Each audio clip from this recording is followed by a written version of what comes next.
Esta es la versión en audiolibro del libro La montaña de la Juratena, escrito por Samael Aumbeor, narración por Parsifal Flores Águila.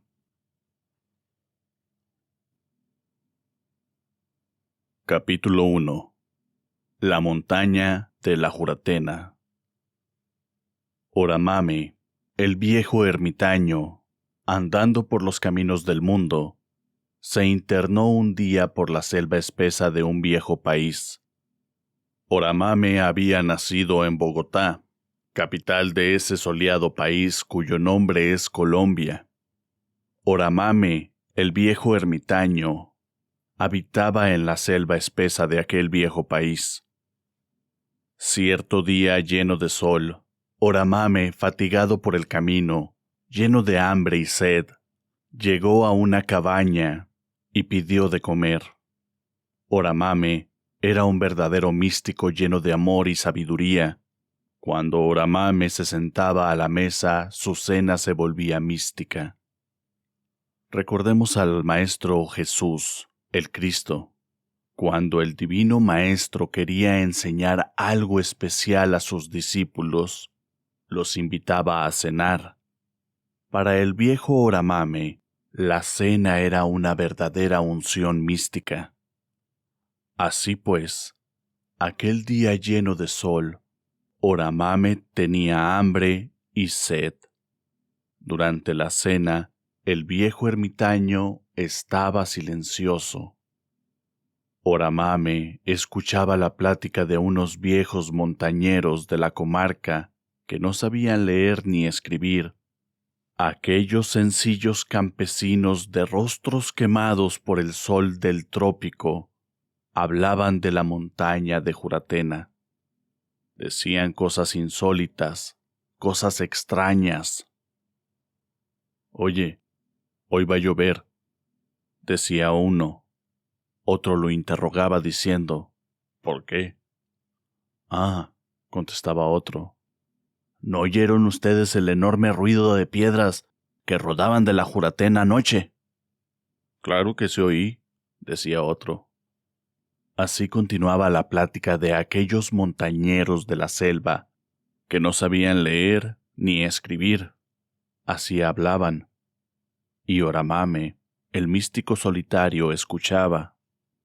De pronto el viejo místico se levanta de la mesa y se dirige al grupo de campesinos que platicaban tranquilos a la puerta de aquella cabaña solitaria. Los campesinos, mirando a Oramame, aguardaron que éste les preguntara algo. El viejo místico, después de saludar a los campesinos cortésmente, los interrogó diciendo, «Mostradme la Juratena. ¿Dónde está esa misteriosa montaña?» El más viejo de los montañeros contestó señalando con su dedo índice, diciendo, «Mira, allá está. ¿Ves? Esa montaña que se clava como aguja en el cielo». Entonces el viejo místico exclamó diciendo lleno de admiración, «Ah, ya veo. Realmente la Juratena parece una aguja llena de nieve clavándose entre la cóncava inmensidad del cielo. A los pies de esa elevada montaña corre deliciosamente un río de aguas profundas y anchas, el río Minero. Ese río de Boyacá riega todo el territorio Vázquez. En ese territorio boyaquense está la misteriosa montaña llamada de la Juratena». Vinieron luego los relatos maravillosos. Los campesinos le contaron a Oramame muchas cosas. Le dijeron que cuando ellos querían hacer llover, le metían entonces fuego a la montaña y que la lluvia era inevitable. Uno de aquellos campesinos le contó a Oramame el caso de un sobrino que se atrevió a explorar los escarpados pies de la Juratena. El mancebo se fue caminando por las riberas tropicales del río. Entonces se encontró con un templo maravilloso, incrustado entre las rocas de la Juratena. 3 puertas gigantescas daban acceso a aquel misterioso templo. Cuando el mancebo intentó entrar al templo, retrocedió horrorizado. Dentro del interior vio muchas escamas de serpientes y huyó despavorido. Más tarde, el mancebo regresó a aquel solitario y misterioso lugar, pero entonces no halló el templo. Parecía cual si las rocas milenarias se hubiesen tragado a su extraño templo. Enigmas, enigmas, enigmas. Otro de los campesinos le contó al viejo ermitaño que él había subido hasta la cumbre de la montaña. En las alturas, el hombre encontró escaleras de piedra tallada, quién sabe por qué manos milenarias. Cuando el pobre montañero quiso subir más por aquellas escalas de misterio, fue detenido por una lluvia de piedras, arrojadas quién sabe por quién. De pronto retrocede. Está espantado. Una enorme mole de piedras viene contra él. El hombre se esconde tras de un grueso tronco. Así se salvó de la muerte horrible. ¿Qué es esto? Enigmas, enigmas, enigmas. Siguen los relatos, y otro montañero cuenta que unos exploradores resolvieron subir hasta la cima de la Juratena. En las alturas se encontraron con unos niños que los interrogaron sobre el objeto de su excursión. Luego esos niños preguntaron a los exploradores diciendo: ¿quieres algo? ¿Deseas algo?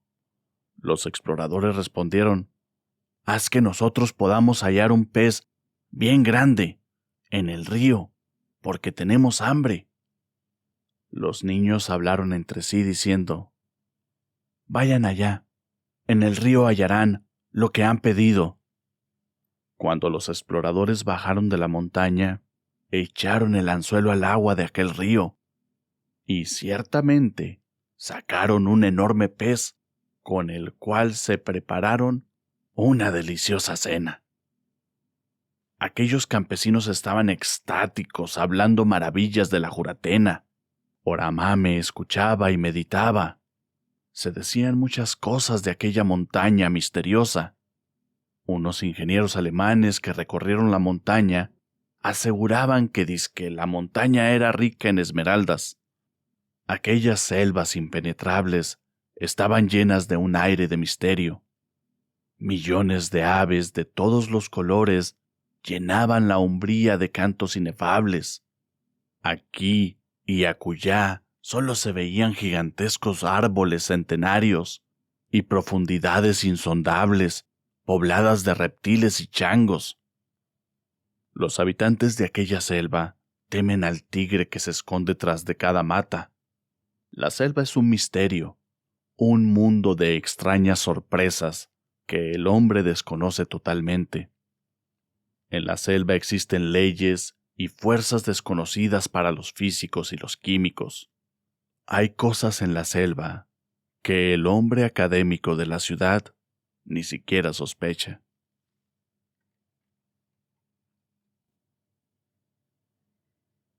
Capítulo 2. El templo de la Juratena. El relato de aquellos campesinos produjo un efecto tremendo en la mente de Oramame, el viejo iniciado de los grandes misterios.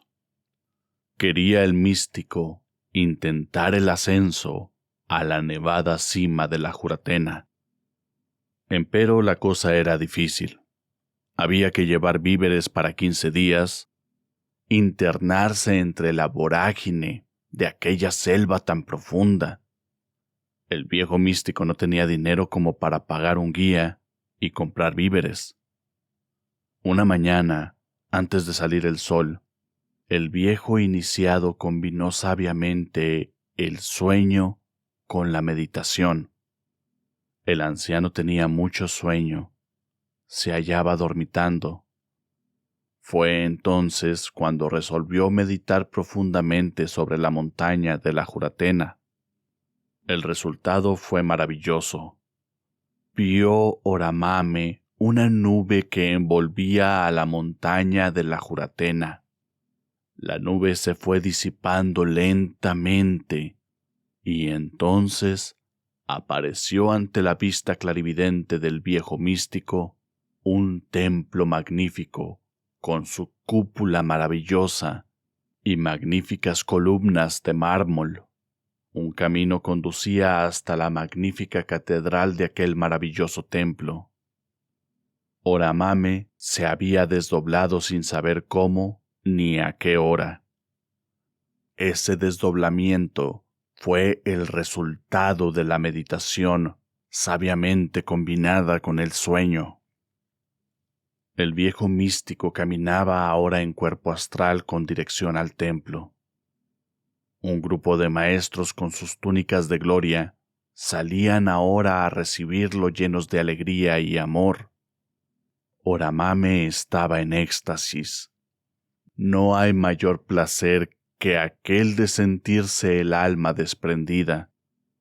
En los mundos superiores, el pasado y el futuro se hermanan dentro de un eterno ahora. Allí el pasado y el futuro no existen.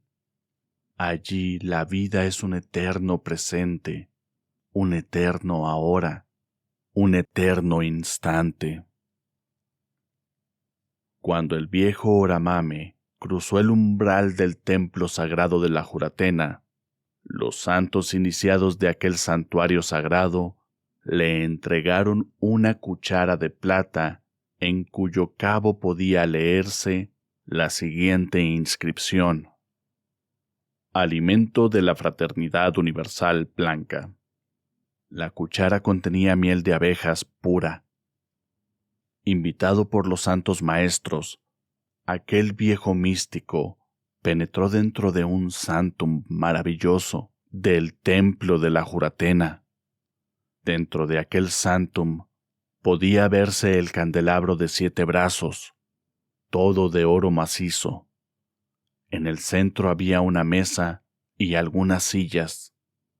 Oramame fue invitado a tomar asiento y acto seguido se sentó ante la mesa.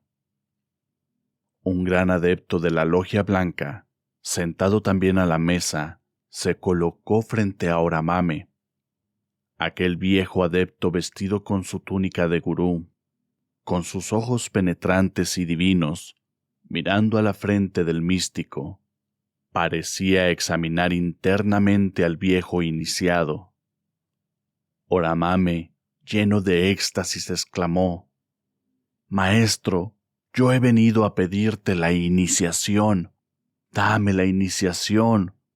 Yo lo que quiero es la iniciación». Así exclamó el viejo iniciado, lleno de ansiedad, lleno de éxtasis.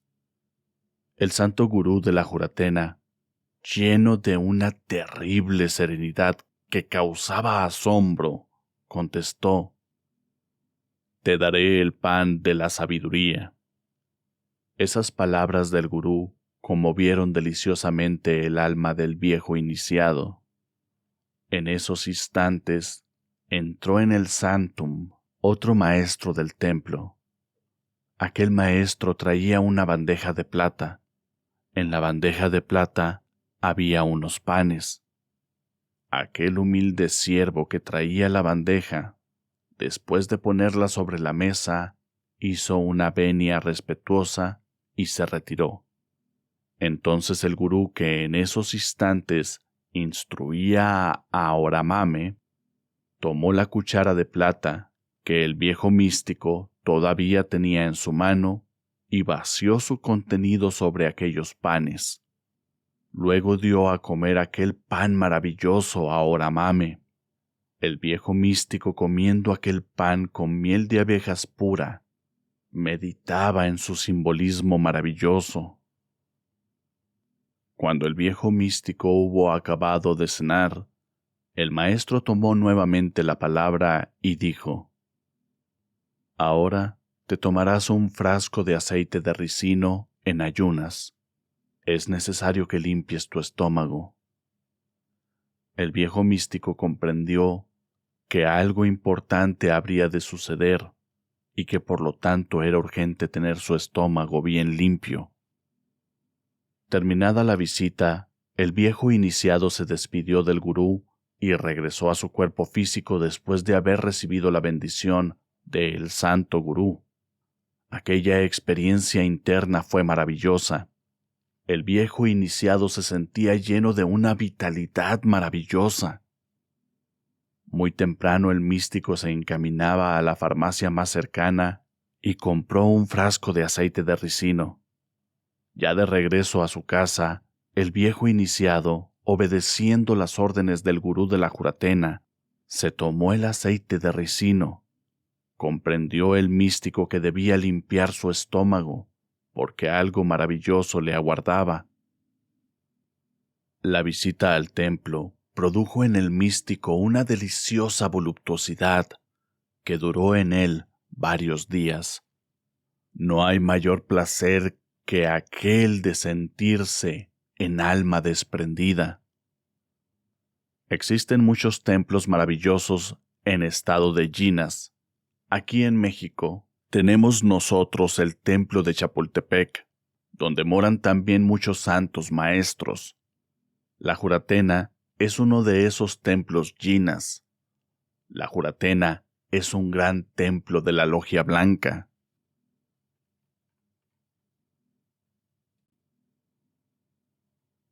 Capítulo 3. El príncipe de este mundo. Otra noche, la más quieta, la más callada, el místico solitario comprendió que era la hora y el día. Todo estaba listo. Había limpiado su estómago. Estaba preparado. El místico se adormeció tranquilo. Se convirtió en un espía de su propio sueño. El viejo místico espiaba secretamente a su propio sueño. Cuando el anciano comprendió que su cuerpo dormía, se levantó de su lecho. El resultado fue el desdoblamiento astral. Ese tenía que ser el resultado inevitable. Así es como uno se desdobla. Cuando el viejo iniciado estuvo fuera de su cuerpo, flotó deliciosamente en su cuerpo astral. Entonces el viejo se quedó estático, contemplando el cielo estrellado. La noche era magnífica, sublime, inefable. Lleno de un gran entusiasmo, el místico clamó lleno de gran amor y dijo: «Maestro, cúmpleme lo que me prometiste. Ya es hora». Así habló el solitario, y de la Juratena vino una orden telepática. Se le ordenó al místico descender al abismo. El místico obedeció en el acto y descendió presurosamente a esa región conocida en el oriente como Avicii, octava esfera sumergida, la región donde habitan los adeptos de la mano izquierda, los Bons del Tíbet, los casquetes rojos, los tenebrosos que siguen las enseñanzas tántricas de Belcebú Gurdjieff, procedentes del clan de Dadukpa, señores de las tinieblas denunciados sabiamente por el gran maestro Francisco A. Propato. Ahí en esas regiones encontró el místico horribles maldades, cosas imposibles de describir con palabras, cosas inerrables. Esos tenebrosos odian el Chambala.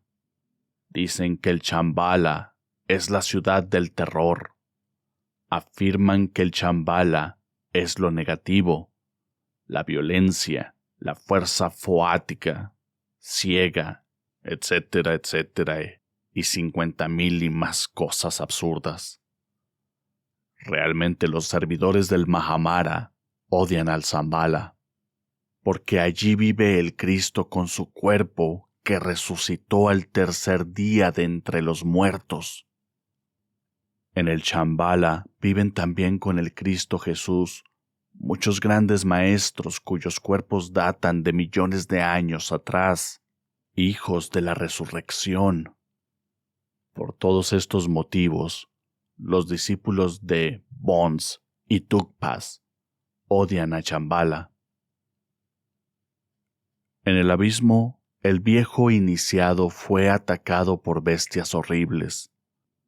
En el abismo, el viejo místico comprendió que tendría que luchar contra el mundo, el demonio y la carne, a fin de lograr algún día la iniciación venusta. Realmente, el Tao es el cuarto sendero, la senda de los arhates gnósticos.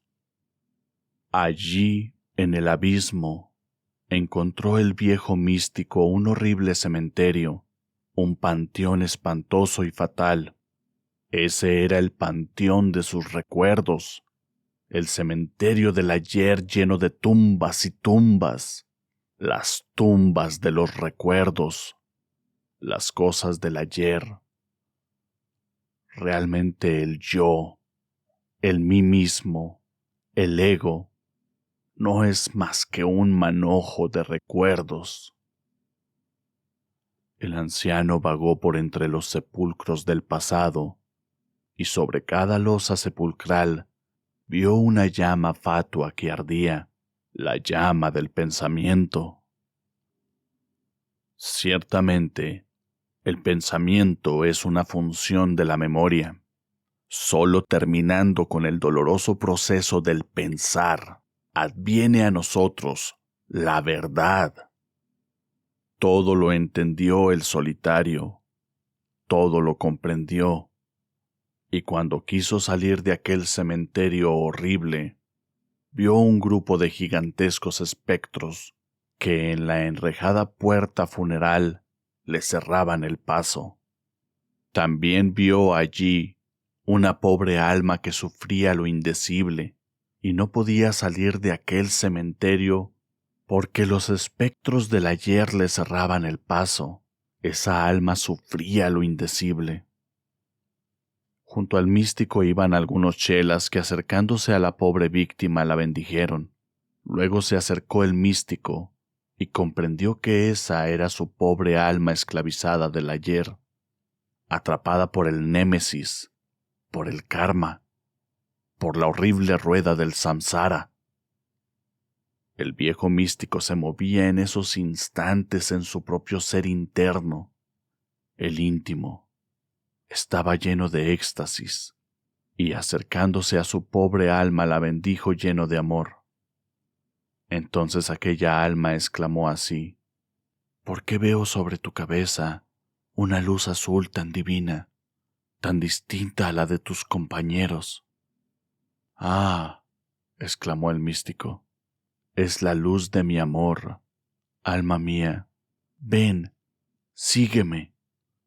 Y enfrentándose el místico a los gigantescos espectros funerales que cerraban el paso, sacó fuera a su pobre alma que sufría lo indecible. El místico elevó su alma a los mundos de la luz, y dirigiéndose luego por un estrecho y tortuoso sendero, llegó con ella a la puerta angosta y difícil del Sanctum de la Gran Luz.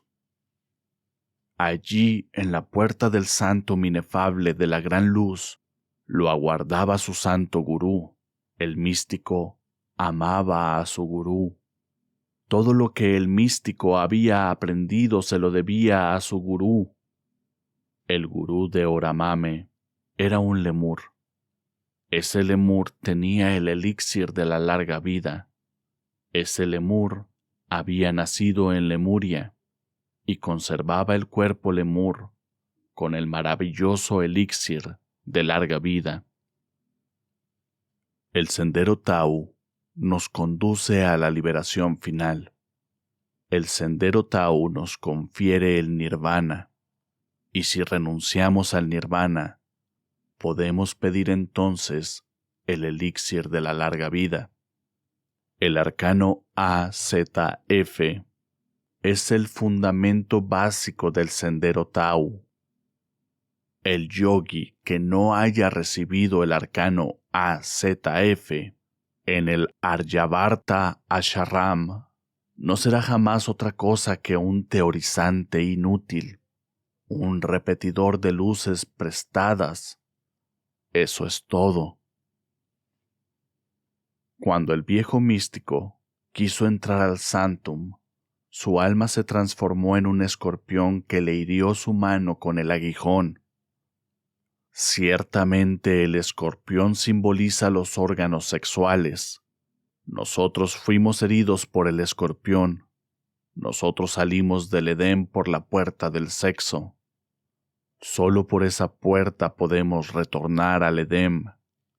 El Edén es el mismo sexo. El místico se asombró al ver su alma convertida en escorpión. Esto nos recuerda la constelación Escorpión.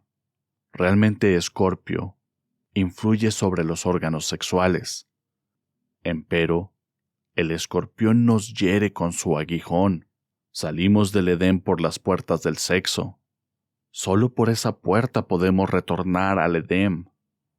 El Edén es el mismo sexo. El viejo iniciado penetró entonces en la cámara de la luz santa, donde resplandece el Espíritu universal de vida. Aquella divina y terrible cámara estaba iluminada por una luz blanca e inmaculada, que no hacía sombra por ninguna parte, y que daba vida a todo lo que tocaba. Oramame estaba estático entre tanta belleza. De pronto sus ojos se fijaron en un hermosísimo cuadro que había sobre una mesa. Era un cuadro delicioso, un cuadro del mártir del Calvario. Allí se veía el Golgota en toda su terrible belleza divina. El místico se quedó absorto contemplando aquel magnífico cuadro que ni un Miguel Ángel, ni un Rafael, ni un Velázquez hubieran podido describir con tanto realismo. Aquel cuadro tenía vida. Allí se veía el gran acontecimiento del Gólgota. Allí estaba el gran maestro crucificado en el monte de las calaveras. Sus heridas sangraban todos sus estigmas, y la sangre caía sobre la tierra sagrada. Se veía a lo vivo sangrar aquellas heridas. El cuadro tenía vida. No era un cuadro muerto, era un cuadro viviente. El sol se ocultaba en el occidente entre nubes rojas de sangre. Sudaba el adorable sangre viva. Todo era allí infinito amor y dolor. A los pies de la gran cruz se veían las calaveras de los ajusticiados. Realmente ese es el monte de las calaveras, lugar donde se crucifican a los delincuentes. La gran cruz frente al sol, que se ocultaba en el poniente, proyectaba sobre el monte de las calaveras una sombra de muerte, la sombra de la cruz. El místico, lleno de dolor, contemplaba aquella sombra. Sin embargo, aquella sombra tampoco era inerte.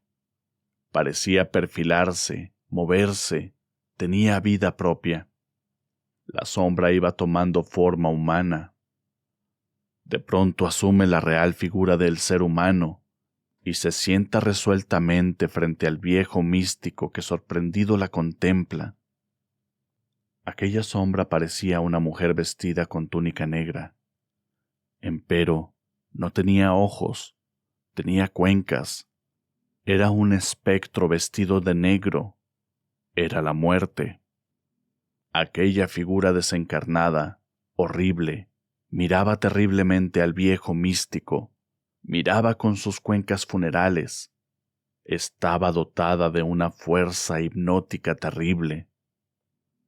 El viejo místico se enfrentó a ella valerosamente, cara a cara, frente a frente. La lucha hipnótica y magnética fue mortal. Empero, Oramame venció y el horrible espectro de la muerte se sintió vencido. Entonces, El místico exclamó: «Huye delante de mis pasos hasta la consumación de los siglos. Tú serás mi esclava, y yo seré tu señor». La vencida muerte se levantó de su asiento y salió por la puerta de aquella cámara santa. El místico se fue tras de ella, y siguiendo por la puerta, la siguió por el tortuoso sendero que conducía a aquella cámara santa. De vez en cuando la muerte trataba de regresarse para combatir al solitario místico. Entonces el anciano extendía su mano hacia ella y le decía lleno de victoria: «Huye delante de mis pasos hasta la consumación de los siglos. Tú serás mi esclava y yo seré tu señor». Al fin, la muerte huyó definitivamente. Entonces el viejo iniciado se cubrió de gloria. Había vencido a la horrible y desencarnada muerte. Alegre por el triunfo, el viejo místico regresó a la cámara santa, siguiendo el angosto y estrecho sendero que conduce a la gran luz. Alegre por el triunfo, el viejo místico regresó a la cámara santa para comunicarle su triunfo al maestro. Realmente el anciano estaba que desbordaba de alegría. Se sentía ser un heure. Hablaba con una voz que lo asombraba a él mismo. Era la voz de su Dios interno. Quería contarle todo a su maestro. Había vencido a la muerte. Se sentía victorioso. Cuando el místico entró a la cámara santa, encontró a su gurú sentado en un hermoso diván. Entonces extendió la mano derecha el gurú, señaló algo terrible y dijo: «¿Y ese es el administrador?». «El administrador de la muerte». Entonces el místico vio un gigantesco esqueleto, vestido de príncipe medieval. Vestía aquel espectro pantalones de terciopelo que le llegaban hasta las rodillas, medias largas y blancas muy elegantes, zapatos de charol con grandes hebillas y una antigua casaca de terciopelo elegantísima, como las que se usaban por los siglos XIV o XV. Aquel esqueleto gigantesco miraba con sus grandes cuencas y tenía una actitud imponente, desafiante, terrible. El místico se enfrentó al horrible espectro con ánimo de vencerlo, pero el esqueleto vestido de príncipe de este mundo era superior a todas sus fuerzas. El místico regresó a su cuerpo espantado en gran manera. Ciertamente el príncipe de este mundo es el yo psicológico que todos llevamos dentro. Distingamos entre el ser y el yo. El ser es el íntimo, el alma universal dentro de nosotros mismos. El ser trasciende al yo porque es universal. El yo es el príncipe de este mundo, altivo y perverso. Muchas escuelas filosóficas hablan contra la personalidad, defienden la vida impersonal, pero cometen el error de divinizar al yo, de pregonar a los cuatro vientos la existencia de un yo disque divino o de un yo superior, etcétera, etcétera. Ese es un error gravísimo, porque el ser, el íntimo, la mónada, el Jivan Atman, Purusha, o como queramos llamarle, es una gota de la gran alma dentro de nosotros mismos, una gota del océano, una chispa de la gran hoguera. El ser trasciende al yo y al egoísmo.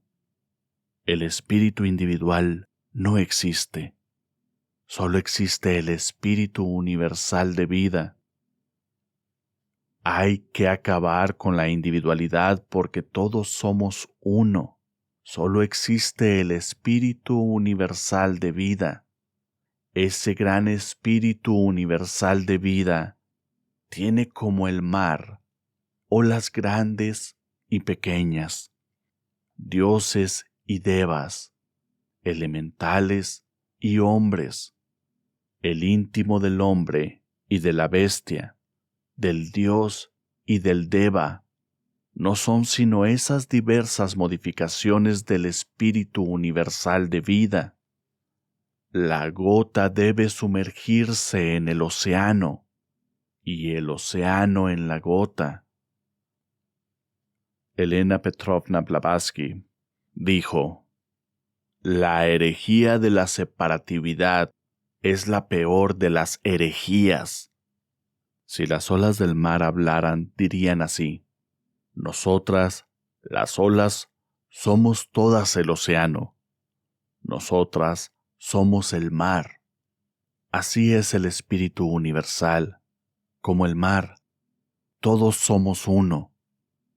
Si una ola se separa del océano para decir: yo soy un individuo, yo soy un separado, esa sería la peor de las herejías, lo imposible.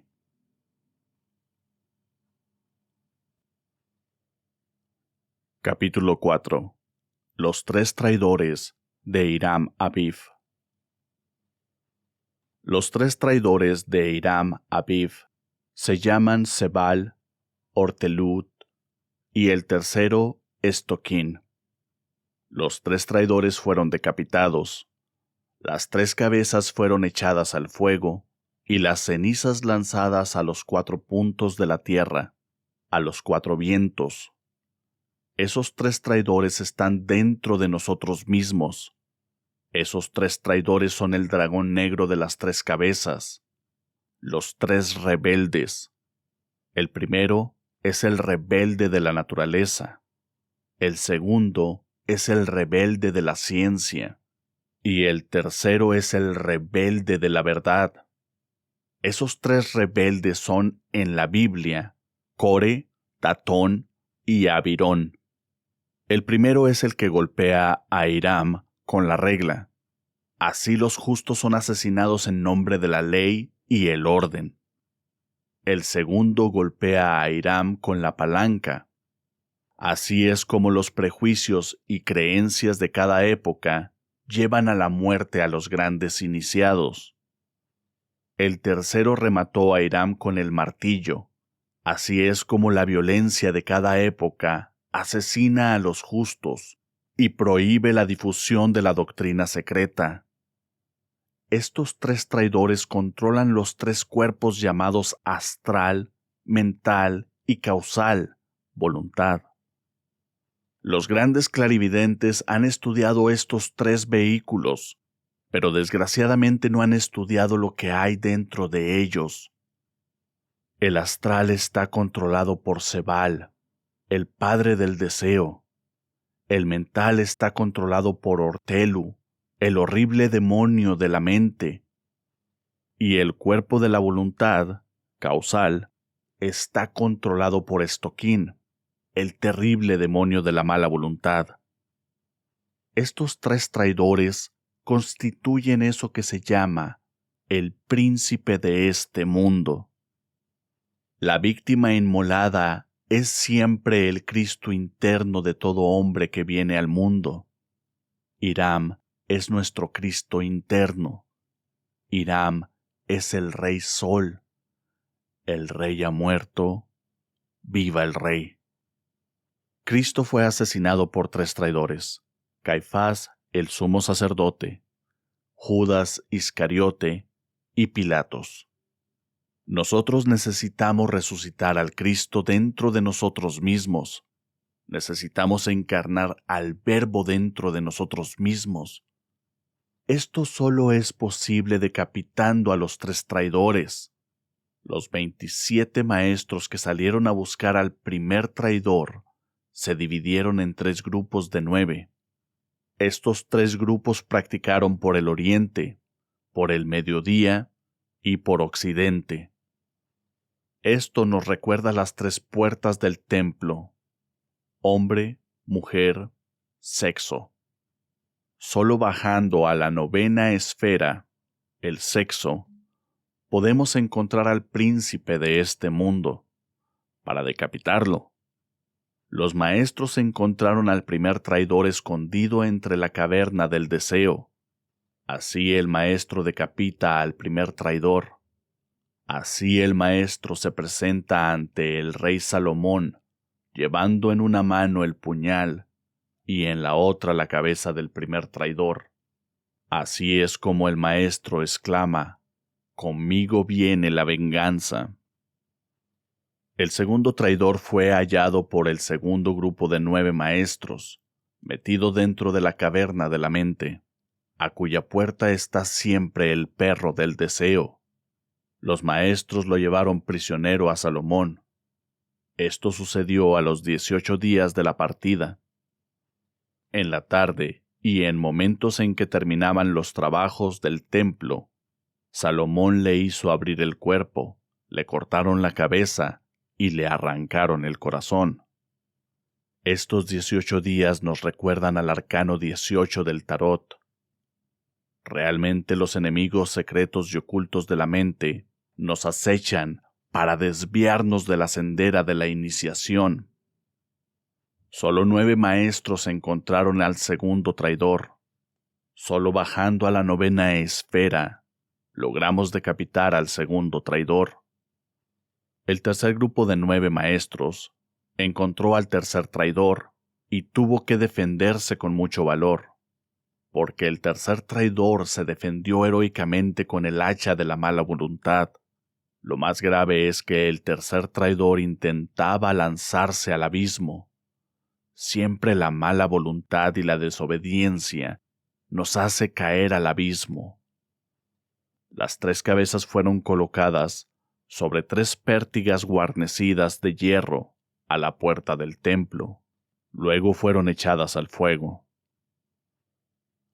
Tenemos que bajar a la novena esfera, el sexo, para decapitar a los 3 traidores de Hiram Abiv. Todos los grandes iniciados del pasado tuvieron que bajar a la novena esfera. La clave secreta es el gran arcano. Este arcano es sexual. Debe haber conexión sexual. En la unión del falo y el útero se halla la clave. Lo importante es retirarse la pareja antes de terminar el acto sexual, antes del espasmo, antes del orgasmo fisiológico, para evitar la eyaculación del semen. No hay que derramar el semen ni dentro de la matriz ni fuera de ella. El deseo refrenado transmuta el licor seminal en sutilísimos vapores seminales, que a su vez se convierten en energías solares y lunares positivas y negativas. Estas energías electromagnéticas ascienden por 2 finos cordones ganglionares que se enroscan en la médula espinal. Esas energías suben hasta el cáliz. Ese cáliz es el cerebro. Así el cerebro se seminiza. Así el semen se cerebriza.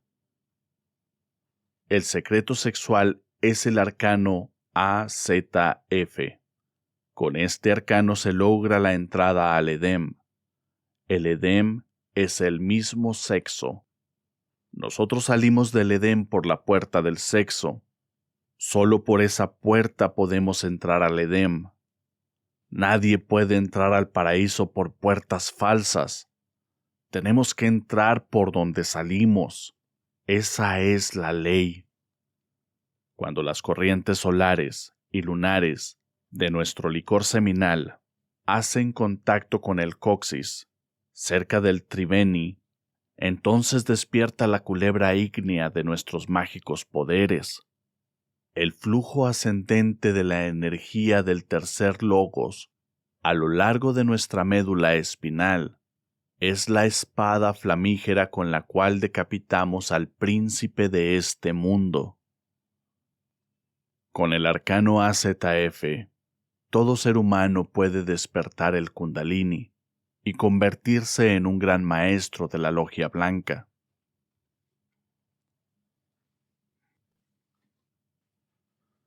Capítulo 5. Las aguas del río Minero. A los pies de la Juratena corre el río Minero, río de aguas anchas y profundas. Estas aguas son el oro puro. Estas aguas son el Mysterium Magnum, el Ens Seminis, el Lapis Philosophorum, o piedra filosofal. Estas aguas son la suma material, el Menstruum Universale, el principio fundamental de la alquimia. Es el disolvente universal, el semen cristónico que nosotros llevamos en nuestras glándulas sexuales. Existen 3, 7 y 12 procedimientos alquimistas, pero todos concuerdan en que el único objetivo es transmutar el oro puro en metales más groseros. El alquimista cabalista transmuta plomo físico en oro físico. El alquimista ocultista transmuta el plomo de su humana personalidad en el oro puro del espíritu.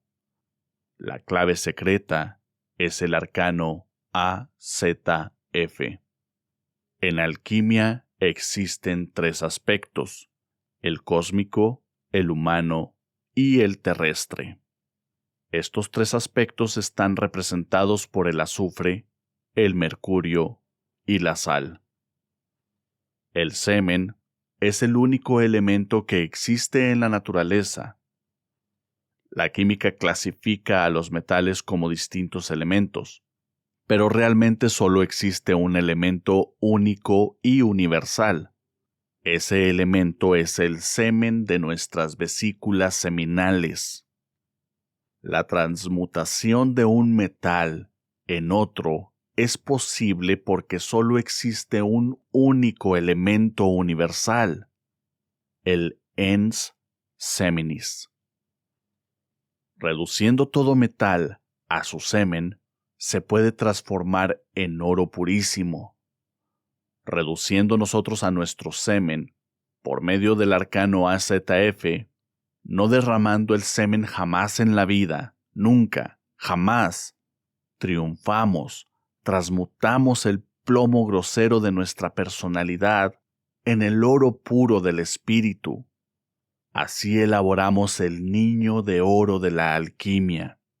Así nos convertimos en dioses. Esto no es una teoría más. Esta no es una hipótesis.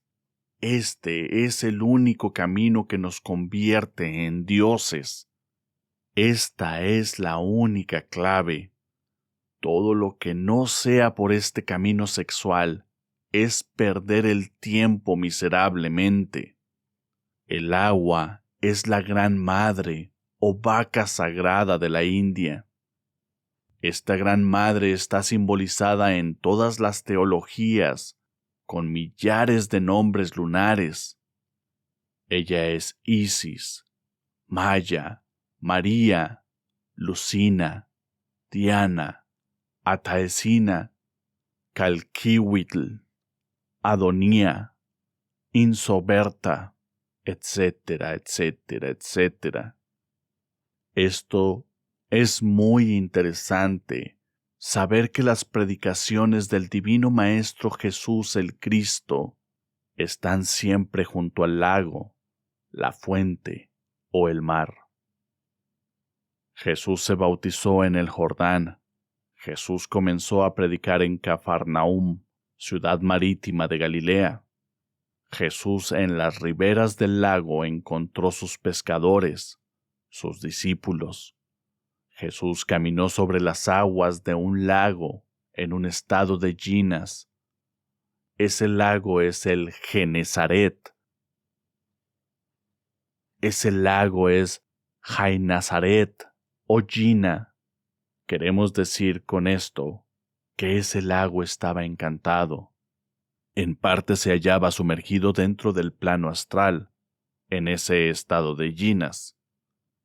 La doctrina de salvación se enseña siempre en los misterios iniciáticos del lago, en las torres del silencio de los Parsis, con sus grandes templos llenos de preciosas graderías, llenas de gente. Se representaban todos los dramas de los grandes misterios en las aguas tranquilas de los lagos sagrados. Eran escenas astrales y etéreas, vivientes, cintas cinematográficas que aparecían sobre la superficie de las aguas. Nunca faltaba un Júpiter iniciador en el lago, o un Moisés salvado de las aguas. El mundo está lleno de documentos lacustres. En todo templo de misterios hay un lago sagrado. En todos los colegios iniciáticos se simboliza al semen con arroyos cuya agua no se malea nunca. Arroyos de leche cuyo gusto no se altera jamás.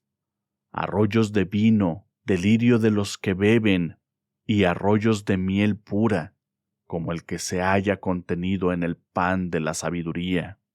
Los paraísos hebreos estaban siempre llenos de tierras que manaban leche, miel y ambrosía. En todo templo de la logia blanca no puede faltar el agua de vida. En los tiempos antiguos se representaban los misterios de esos lagos yinas. El sol y el fuego, junto con la luna y el agua de vida, son el origen de mundos y bestias, hombres y dioses. El Edén es la ciudad sagrada de las 9 puertas. La 9ª puerta es el sexo. La 9ª esfera de la Cábala es el sexo. Buda, Jesús, Hermes, Mahoma, Dante, Pitágoras, Zoroastro, etc., tuvieron que descender a la 9ª esfera para trabajar con el fuego y el agua, origen de mundos, bestias, hombres y dioses. Toda auténtica iniciación blanca comienza por allí. El deseo refrenado transmuta el semen en sutilísimos vapores. Los vapores seminales se convierten en energías. Las energías sexuales bipolarizadas ascienden entonces por los cordones ganglionares hasta el cerebro. Cuando las corrientes solares y lunares se unen, despierta entonces el fuego sagrado del tercer logos. El flujo ígneo del tercer logos ascendiendo por el canal central de la médula espinal abre los 7 centros magnéticos de la médula espinal. La energía sexual es la energía creadora del tercer logos. Cuando hacemos retornar la energía del tercer logos hacia adentro y hacia arriba, nos transformamos en dioses inefables y terriblemente divinos. Todo el secreto, toda la clave, consiste en no derramar el semen jamás en esta vida. Ese es el arcano AZF. Si alguien cree que existe otro camino para llegar al adeptado, ese alguien está absolutamente equivocado.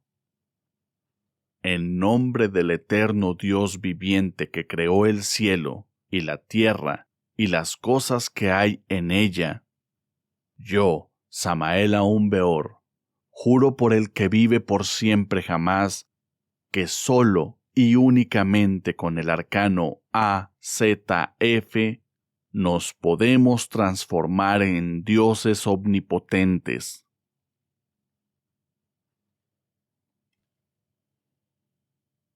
Capítulo 6. La muerte vencida.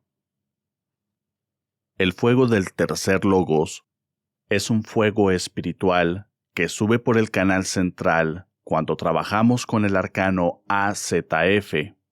Ese fuego sagrado nos confiere muchísimos poderes ocultos. El fuego nos da poderes sobre los terremotos, sobre el agua, sobre los vientos. El fuego nos da el poder del oído oculto, el poder de la clarividencia y el poder de la omnisciencia. El fuego del tercer logos es el Kundalini, la serpiente ígnea de nuestros mágicos poderes. Ahora nos explicaremos por qué el mancebo que exploró las riberas del río Minero halló en la puerta central del templo algunas escamas de serpientes. Entonces huyó despavorido. Hay que bajar a la fragua encendida de Vulcano, el sexo, para cortar la cabeza de la medusa con la espada flamígera. Hay que bajar a la fragua encendida de Vulcano para limpiar los establos del alma con los fuegos sagrados. Hay que bajar a la fragua encendida de Vulcano para retemplar la espada y conquistar el corazón de Venus. Entonces logramos la iniciación venusta. Cuando Jesús recibió la iniciación venusta en el Jordán, entonces encarnó al Cristo. Todo aquel que recibe la iniciación venusta encarna al Cordero inmolado. Él entra en el alma y se transforma en ella. Ella a su vez se transforma en él. De esta simbiosis divina y humana deviene eso que nuestro Salvador llama con tanto acierto el Hijo del Hombre.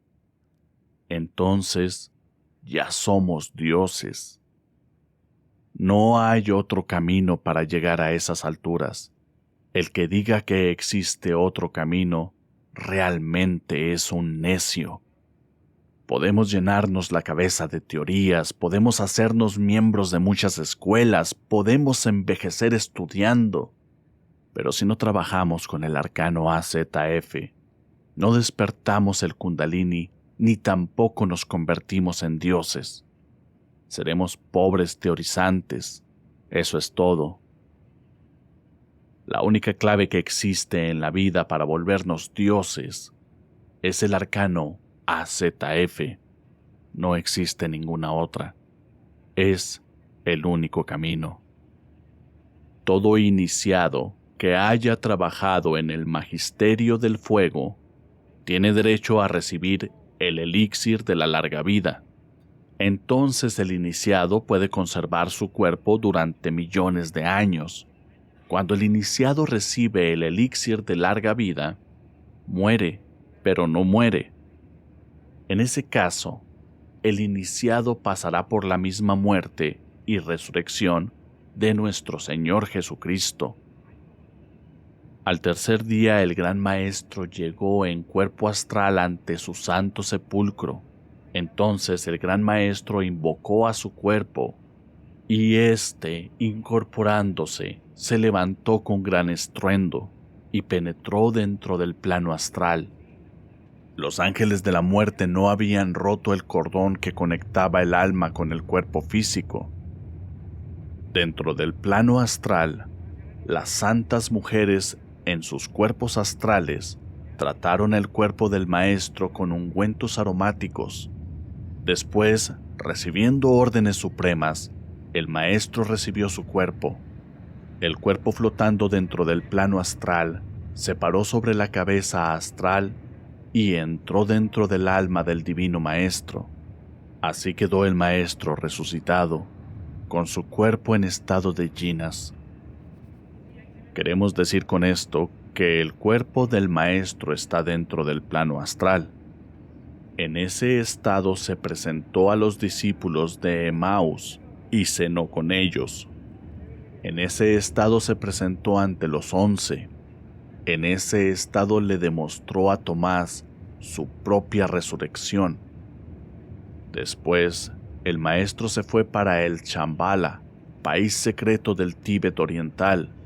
En ese país vive el gran maestro junto con otros tantos maestros de la Logia Blanca que trabajaron con el arcano AZF y lograron la resurrección.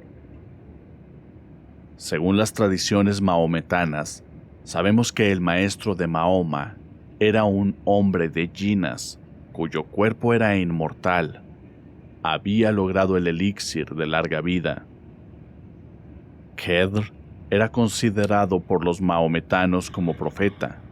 Khedr había trabajado con el arcano AZF. Este fue el maestro de Mahoma. La humanidad divina vive en los paraísos de Ginas. Multitudes inefables habitan con sus cuerpos en las tierras de Ginas. Entonces convivíamos con los dioses elementales del fuego, del aire, del agua y de la tierra. Esas eran las épocas en que los ríos de agua pura de vida manaban leche y miel. Aquellos que quieran regresar a esos paraísos de Ginas deben entrar por donde salieron. Nosotros salimos del Edén por la puerta del sexo.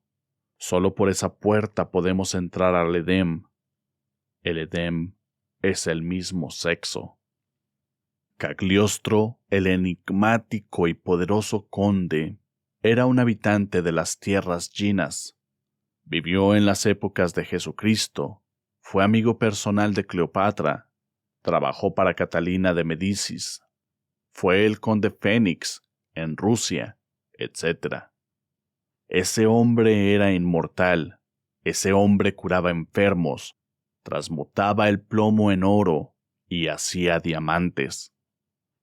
Dícese que el conde Cagliostro, que aparecía y desaparecía instantáneamente, a los pobres los curaba sin exigirles pago, pero a los reyes, a los príncipes, les cobraba fuertes sumas de dinero. El enigmático y poderoso conde de Cagliostro había recibido el elixir de larga vida. Zanoni fue también otro maestro grande y maravilloso. Había sido iniciado en la Torre de Fuego de la vieja Caldea y vivía en los paraísos Ginas. Desgraciadamente se cayó porque se enamoró de una joven artista de Nápoles. Se cayó por el sexo. Con el sexo nos levantamos y con el sexo nos caemos. Con el sexo nos convertimos en lo que queramos, ángeles o diablos, dioses o bestias. Zanoni se dejó caer y perdió la cabeza en la guillotina durante la Revolución Francesa. La energía del tercer logos fluye en la nebulosa y en el átomo.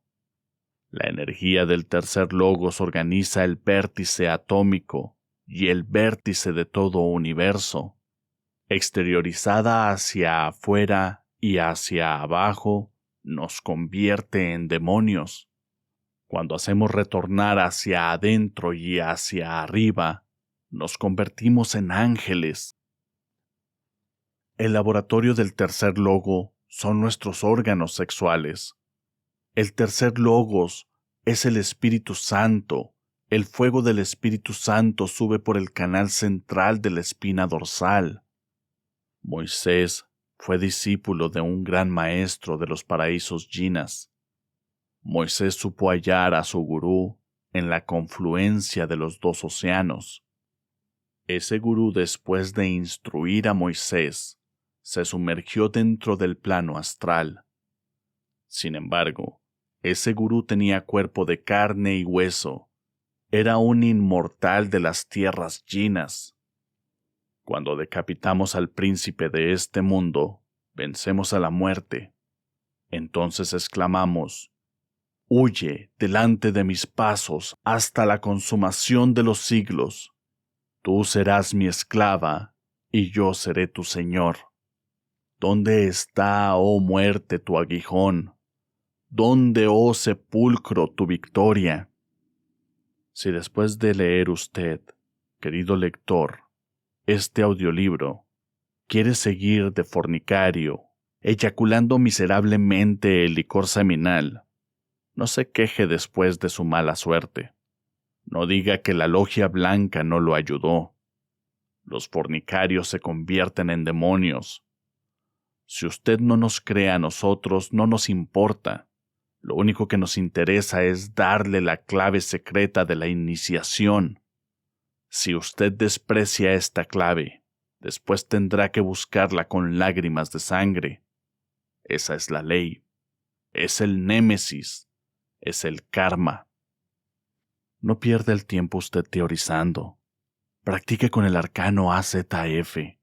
Cristifíquese. Nosotros somos sus amigos y estamos dispuestos a ayudarlo.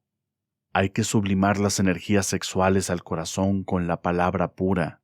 Cada una de nuestras palabras debe ser armonía, paz, amor. El verbo es sexual, y si nuestras palabras son sucias, arrítmicas, entonces las energías creadoras del tercer logos se transmutan en poderes tántricos negros y fatales. Cuando el varón cumple los 14 años, su voz se transforma en la voz de hombre. Entonces es cuando nuestras glándulas sexuales entran en actividad.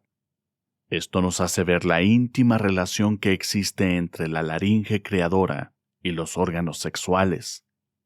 El sexo y el verbo son una misma cosa, una misma fuerza divina inefable. Hay que trabajar con el arcano AZF y hablar deliciosamente. Enseñar el arcano AZF con modestia, sin vulgaridades, con pudor. No profanes la palabra. Con el arcano AZF vencerás la muerte. Estudia, querido lector, practica y adelante.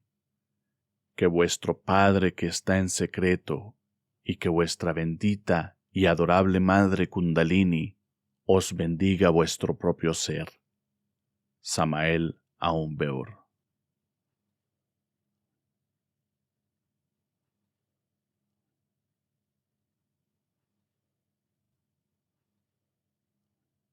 Capítulo 7. Los tiempos del fin. Otra noche, la más pura, la más callada. El viejo místico, aprovechando el sueño de su cuerpo, abandonó su envoltura corpórea y se fue a los mundos superiores. Aquí en México tenemos nosotros el peyote, cactus maravilloso. Mascando ese vegetal se despierta la clarividencia instantáneamente, y entonces podemos salir al cuerpo astral, a plena conciencia. Allá en Sudamérica existe el famoso yague, que nos permite salir en astral. Esa planta solo se consigue en las selvas del Amazonas o en los llanos orientales. Oramame rogó a su gurú que le enseñara los tiempos del fin. Entonces, viendo con conciencia de un futuro, el viejo místico entró en un salón, donde anunció ante el auditorio un gran cataclismo que se aproxima. Hablaba el místico con conciencia profética. Anunciaba el místico un choque de mundos. Un mundo se acerca, se aproxima, y cuando los hombres intenten poner bajo sus pies a otras humanidades planetarias, entonces sucederá el gran cataclismo inevitable. Ese será el fin. Cuando esa masa planetaria atraviese nuestra atmósfera terrestre, se incendiará en fuego vivo, y al caer sobre nuestra tierra quemará con fuego todo aquello que tenga vida. Habrá entonces un terremoto tan grande, cual nunca lo hubo antes desde que existen los hombres sobre la tierra. Cuando el acontecimiento se realice, no se hallará una sola alma que ponga en duda su venida. El acontecimiento descenderá a los malvados y elevará a los virtuosos. Cuando tiemble la tierra con violento temor, las montañas volarán en pedazos y se tornarán como en polvo dispersos por todas partes. Cuando vosotros los hombres estéis divididos en 3 tropas, entonces habrá hombres a la derecha, las ovejas, y hombres a la izquierda, los cabritos, y los últimos, los selectos, serán los primeros. Estos serán los más inmediatos a Alá. Habitarán en el jardín de las delicias. Habrá un gran número de estos entre los antiguos, y solo un pequeño número de entre los modernos. Descansarán en los asientos ornados de oro y pedrerías, reclinados y colocados uno frente a otro.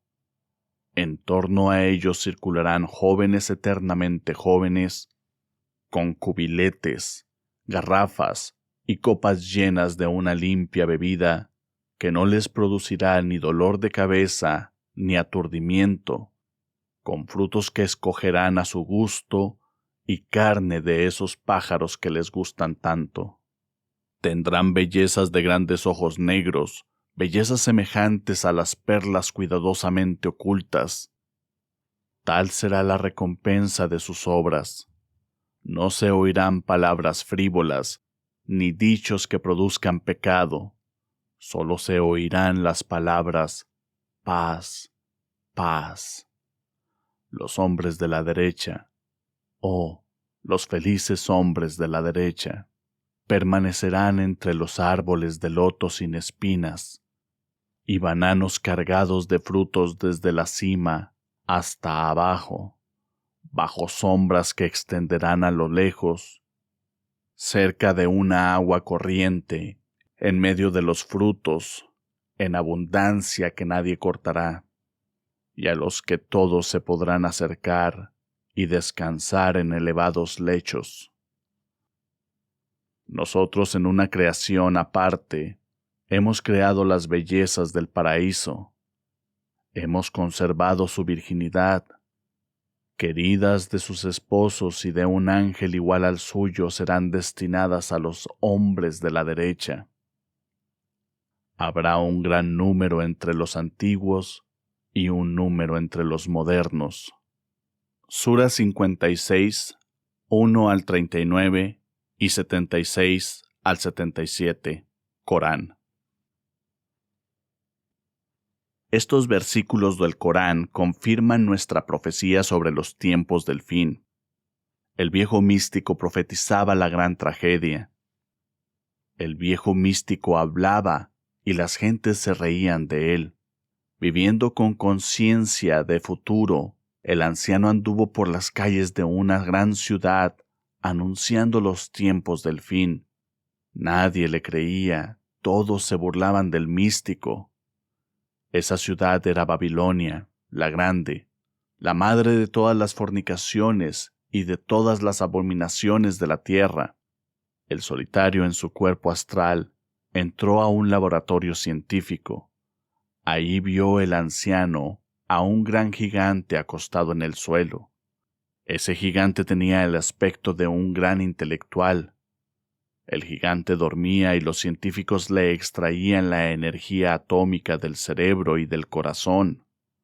Ese gigante es el coloso atómico de nuestro mundo terrestre. Duerme y quiere despertar. Empero con ciertos instrumentos le extraen la energía atómica del cerebro y del corazón. El viejo iniciado sabía que si el coloso llegaba a despertar, acabaría con los científicos y con el mundo entero. Los científicos serían víctimas de su propio invento. Así lo comprendía el anciano, así lo entendía. El viejo anduvo luego por las calles de la gran ciudad cuyo número es 666, y vio una gran torre de cristal que llevaba hasta el cielo. Hueca torre de frágil cristal, traición al Eterno, pronto se quebrantaba. Esa es la torre de Babel, que amenaza a los cielos estrellados. Esa torre está representada por la ciencia materialista que odia a Dios. Por entre esa hueca torre de frágil cristal, vio el místico aviones cohetes maravillosos que subían y bajaban, aviones cohetes capaces de llegar a la luna y a otros mundos habitados. La especie humana estaba llena de soberbia y orgullo. Entonces algo terrible sucedió. Despertó el coloso atómico y se vieron cosas horribles. Las camadas superiores de la atmósfera terrestre, alteradas por las explosiones atómicas, dieron origen a terribles terremotos y espantosos maremotos. Las ciudades caían como castillos de naipes al suelo. Olas monstruosas nunca vistas azotaban las playas, y había un sonido extraño en la mar. Por dondequiera lamentos, hambre, miseria, guerras atómicas, enfermedades terribles ocasionadas por la radioactividad. Y cuando el místico contemplaba todo esto, un mundo se acercó a la Tierra, y al caer sobre nuestro globo planetario, quemó con fuego todo aquello que tenía vida, y hubo un terremoto tan grande, cual nunca lo hubo jamás desde que existen los hombres sobre la tierra. Entonces fue el fin. El místico contemplaba todo eso mirando en el futuro. Se vio junto con otros 2 maestros ayudando a salvar a los justos, y del fondo del mar surgieron nuevos cielos y nuevas tierras donde morará la futura gran raza llamada la raza de Coradi. Antes del cataclismo, serán salvados secretamente los justos.